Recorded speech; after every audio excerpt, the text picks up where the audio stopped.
As MLB's trade season for the year wraps up officially, one thing I'll be keeping my eye on are the rental players that swap teams this year. Most of these guys were sent to teams bound for the postseason. Unless you play for the Pittsburgh Pirates, of course, in which case they want to just keep you around for fun, for vibes. Just a quirky thing about us. The Seattle Mariners splashed for Eugenio Suarez, the Texas Rangers swung big for Merrill Kelly. All of these swaps have a chance to be season-altering trades, so let's look back at the rental trades of years past that worked out greatly for the teams vying for a championship. Our first trade involves a team that wouldn't even make the postseason at year's end, but through no fault of the player they traded for. In 2019, the Chicago Cubs were vying for a fifth straight postseason berth and a division title for the fourth time in 5 years. Come deadline day on the final day of July, the Cubs sat in a tie for the NL Central Division lead, 7 games over 500 at the time. While their infield core of Anthony Rizzo, Wilson Contreras, Javier Baez, and Chris Bryant were doing their usual great things, the Chicago Cubs were looking to upgrade the production of their outfield. In their lone splash move of that season, they made a deal to acquire outfielder Nick Castellanos. Castellanos had spent the first 7 years of his career with the Detroit Tigers, making the Major League roster just as their contention window began to close. For the third baseman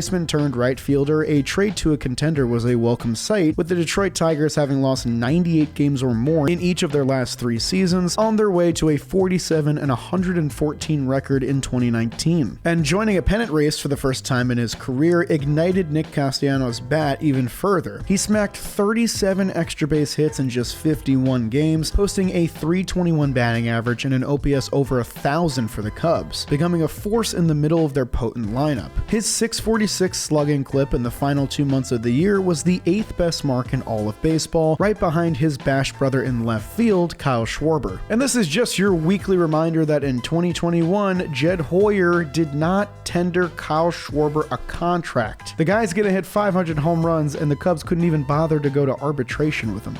That's still crazy. A big piece of that production from Castellanos was his 21 doubles, which tied Alex Bregman for the most in baseball from the beginning of August to the end of the 2019 season. And on the year, Castellanos would lead all hitters with 58 doubles total, a career high. Those 58 doubles were the 10th highest single season total in MLB history, and the most by any player since Todd Helton's 59 doubles in 2000. His red-hot second half earned him a hefty 4-year deal worth $64 million with the Cincinnati Reds once he hit free agency that offseason. But an 11-16 month of September tumbled the Cubs down from division contention to a distant third place in the NL Central. So despite a slam dunk performance, Chicago did not get to reap the benefits of their red-hot lineup in a playoff series. In return for acquiring Castellanos for those 2 months, the Cubs sent away their number 7 prospect Paul Rashan and number 14 prospect Alex Lang, a pair of right-handed pitchers. The higher-ranked Rashan never advanced past AA for Detroit, but for a few seasons, Alex Lang became a cog in their bullpen as they tried to return to relevancy. In 2023, he served as the closer and locked down 26 saves, and while his numbers with the Tigers in his 4 seasons there are pretty serviceable overall, his sky-high walk rate of 5.3 walks per 9 was ultimately what kept him from hanging on longer. He's currently hanging around their AAA affiliate waiting for his next opportunity, but as it stands, the 2 months of Nick Castellanos in a Cubs uniform has proven more valuable than Lang's services over the years still. It's rare that a team that didn't even make the playoffs makes a video like this, so why don't we talk about a World Series winning team next? Fresh off the heels of a 2013 World Series championship, the 2014 Boston Red Sox did not seem destined for the same fate. Clinging on for dear life near the end of July, the Red Sox lost 8 of 9 games to firmly designate them as sellers at that year's trade deadline. With a slew of veterans still rostered from last year's championship team, Boston became that year's hottest seller, trading away the likes of John Lester, Johnny Gomes, Stephen Drew, John Lackey, and the subject of this next trade,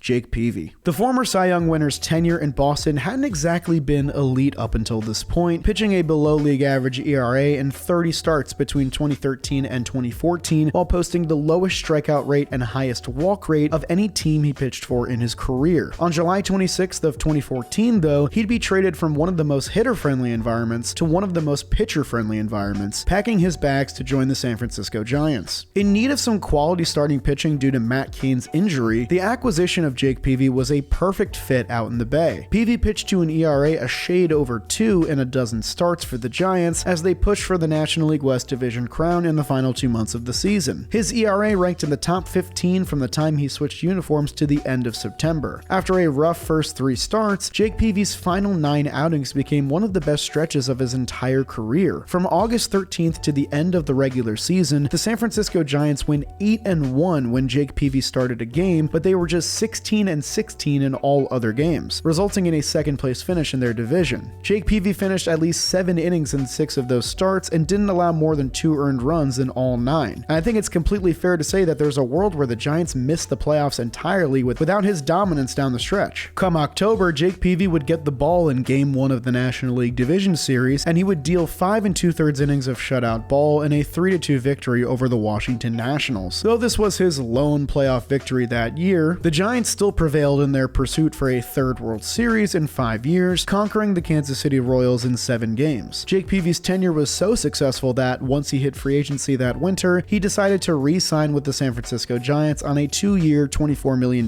deal to close out his career. Even with his struggles earlier in that 2014 season, Jake Peavey still commanded a decently high price on that year's trade market. The Giants would have to send away their number 2 prospect, Edwin Escobar, who was a left-handed pitcher who ranked out as the number 56 prospect in all of baseball that year, just 3 spots below Max Fried for reference. It didn't end there, as they would also include their number 7 ranked prospect, right-handed pitcher Heath Hembree. Edwin Escobar surprisingly only made 2 appearances for the Boston Red Sox in 2014 before spending the entire next season at AAA and then getting traded from the organization soon after in what became a very brief MLB career. Heath Hembree, on the other hand, pitched in Boston for 7 years, and while his results were never flashy, he became an important piece of their bullpen, pitching 4 2/3 scoreless innings during their 2018 World Series run. Overall, though, Hembree's near-decade stretch with Boston still doesn't outdo Peavey's 2-month run with the Giants in 2014, even with nearly 200 more innings. Suffice to say, the Giants likely have no regrets about this deal. Before we reference another trade, I want to thank today's sponsor, moomoo. Have you seen that big orange bull that's been making Mondays at Citi Field all the more exciting? Well, that would be moomoo. If you're anything like me, you likely love baseball stats, analysis, and research, and that's part of the reason why I like moomoo so much as well. It's an investing app that brings the same approach to the stock market. They've got professional grade tools and premium research that other companies charge a hefty premium for, all for free when you become a moomoo customer. And thanks to moomoo's new partnership with the New York Mets, as a moomoo customer, we can all get free tickets to every Monday home game for the rest of the season at Citi Field, all season long. Not to mention Moomoo Millions, where if the Mets are able to win 100 games this year, one lucky moomoo customer will win $1 million.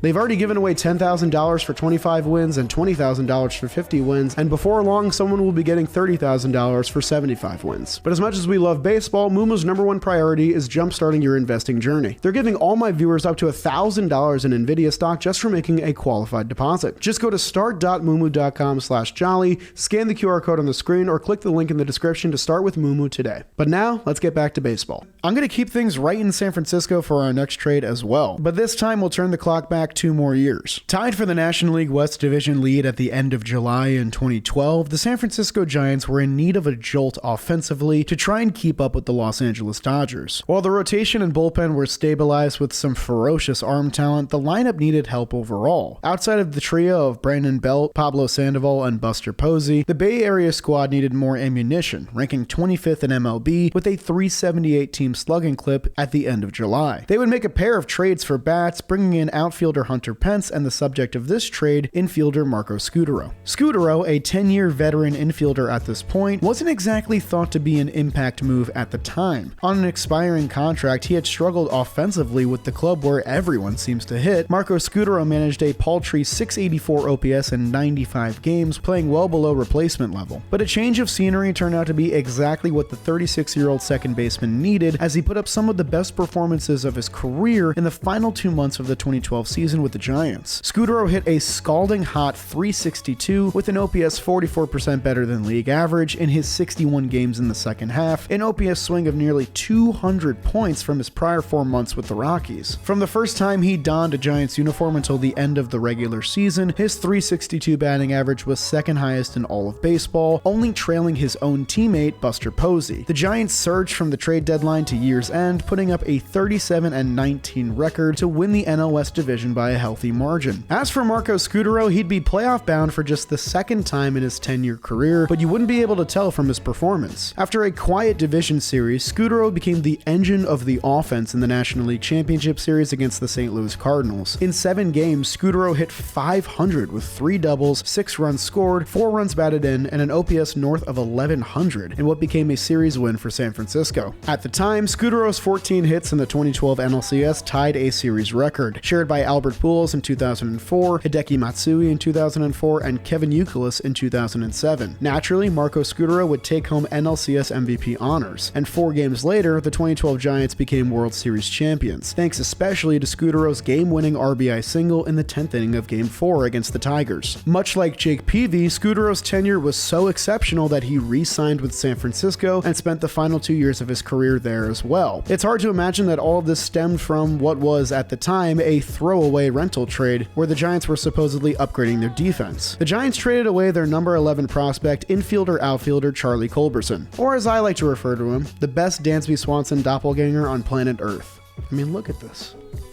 It's uncanny. The super utility man played 11 years in the show, but you most likely do not remember him for his days in the purple and black. In 142 games over 2 seasons, Culberson slashed a paltry 600 OPS, good for an OPS mark 43% worse than league average. Overall, this rental trade stands as a massive victory for the Giants, one that they were able to negotiate with a division rival at that. You know, I do feel pretty bad that I feel like I tend to target the Colorado Rockies in a lot of videos like this because they kind of make it so easy, but Rockies fans are already going through a lot, so why don't we speak about them in a positive light for our final trade. Back in the late 2000s, the Rockies were one of the more respected franchises in the National League. 2 years after winning the pennant in 2007, the club was competitive again, vying for a National League West crown deep into the 2009 season. Their return to relevance was shocking, considering they had started the season 20-32 and fired longtime manager Clint Hurdle mid-season before winning 17 of their next 18 games in June to surge back into contention. A week away from the trade deadline, the Rockies boasted a typically impressive offense, a surprisingly reliable starting rotation, but they did lack the depth and quality in the bullpen outside of new closer Houston Street. Their 4.86 ERA through July 23rd out of the bullpen ranked out as the 4th worst mark in all of baseball to that point. They'd find the setup man they were in desperate need of in longtime Cleveland flamethrower Raphael Bettincourt. Though he didn't make his MLB debut until his age 28 season, Raphael Bettincourt had enjoyed 7 successful years as a stalwart in the back end of the Indians' bullpen. His 2007 season was especially superb, pitching to a minuscule 1.75 ERA and 0.75 WHIP, both of which ranked as the 2nd best value in baseball of pitchers with at least 70 innings pitched, trailing only Seattle's closer J.J. Putz. With his efforts, the club reached the ALCS in what was his first postseason ride. Bettincourt and Cleveland agreed to a 2-year extension to avoid arbitration following that year, meaning his contract was set to expire again at the conclusion of the 2009 season. After an underwhelming year in 2008, Cleveland decided to flip Bettincourt to Colorado when he regained his value in the season that followed. For a guy who also put up the 4th highest fly ball rate in baseball during that career-best 2007 season, Raphael Bettincourt and the Colorado Rockies read as a match made in hell, not heaven. But that wasn't the case. The 34-year-old veteran didn't allow a run in each of his first 14 appearances in the purple and black, and of his 32 games down the stretch total, the Rockies went 26-6 when he took the mound. He returned to 2007 form, posting an absurd 2.68 ERA plus in the final 2 months of the season for his new squad, and he allowed just 1 home run in over 25 innings of work. Though they'd fall 3 games shy of winning the division, the Colorado Rockies still punched their ticket to the playoffs with 92 wins and a wildcard berth. After losing in the first round to the eventual 2009 National League champions, the Philadelphia Phillies, Raphael Bettincourt avoided free agency once again by signing a new extension once again, but this time with the Colorado Rockies. He'd spend the final 5 years of his career with the club, remaining as one of their most effective relievers in franchise history, with a cumulative ERA over 30% better than league average in the hazardous conditions of Coors Field. Crazily enough, Raphael Bettincourt is technically one of the 6 best pitchers in Rockies franchise history. Only him, Scott Oberg, Ubaldo Jimenez, Adam Ottavino, Brian Fuentes, and Steve Reed guaranteed, have pitched at least 250 innings for the Rockies with an ERA plus of 125 or better. In the end, all it cost the Rockies to get their hands on Raphael Bettincourt was their number 12 prospect, a right-handed pitcher named Connor Graham, who never made it past AA for Cleveland. Though they didn't do much winning after that 2009 season, this rental-turned-longtime relief pitcher was a great find at little cost for the Colorado front office. And see, look, I can be nice to the Rockies, guys. You believe me now? And that'll do it for my list of the best rental trades. Let me know if I miss any in the comment section down below, and this will likely wrap up trade season for me as we begin to broach other topics. And as always, if you enjoyed today's video, make sure you subscribe to the channel. I'd really appreciate it. But that'll do it for me, and I'll see you guys next time.